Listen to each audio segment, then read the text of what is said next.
तपाईँ पानी जस्तो बन्नुहोस् जसले आफ्नो बाटो आफै बनाउँछ। तपाईँ पत्थर जस्तो नबन्नुहोस् जसले अरूको बाटो बनिछेक्छ। जीवनको सबैभन्दा महँगो चिज तपाईँको वर्तमान समय हो, जुन एकचोटि गुमाउनु भयो भने संसारको कुनै पनि सम्पत्तिले किन्न सकिँदैन। जे तपाईँको साथमा छ त्यसैमा खुसी हुने गर्नुहोस्, किनकि तपाईँकै जस्तो जिन्दगी जिउन पनि कसैलाई सपना हुन सक्छ। सरल स्वभाव भएको व्यक्तिलाई कमजोर सोच्ने कोसिस नगर्नुहोला, किनकि सरलता उसको संस्कार हो, कमजोरी होइन। मनमा शान्ति चाहनुहुन्छ भने अरूको काम र अरूको कमजोरीमा ध्यान दिन छोडिदिनुहोस्। तनको सुन्दरताले मनलाई आकर्षित गर्छ, तर तपाईँको स्वभावको सुन्दरताले हृदयलाई आकर्षित गर्छ। त्यसैले सक्नुहुन्छ आफ्नो स्वभावलाई सुन्दर बनाउनुहोस्।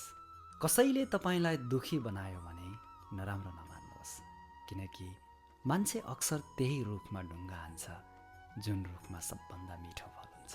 ध्यानको अर्थ हो भित्रदेखि मुस्कुराउनु।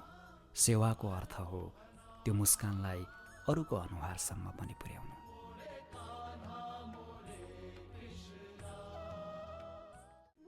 तपाईँ पानी जस्तो बन्नुहोस् जसले आफ्नो बाटो आफै बनाउँछ। तपाईँ पत्थर जस्तो नबन्नुहोस् जसले अरूको बाटो बनिछेक्छ। जीवनको सबैभन्दा महँगो चिज तपाईँको वर्तमान समय हो, जुन एकचोटि गुमाउनु भयो भने संसारको कुनै पनि सम्पत्तिले किन्न सकिँदैन। जे तपाईँको साथमा छ त्यसैमा खुसी हुने गर्नुहोस्, किनकि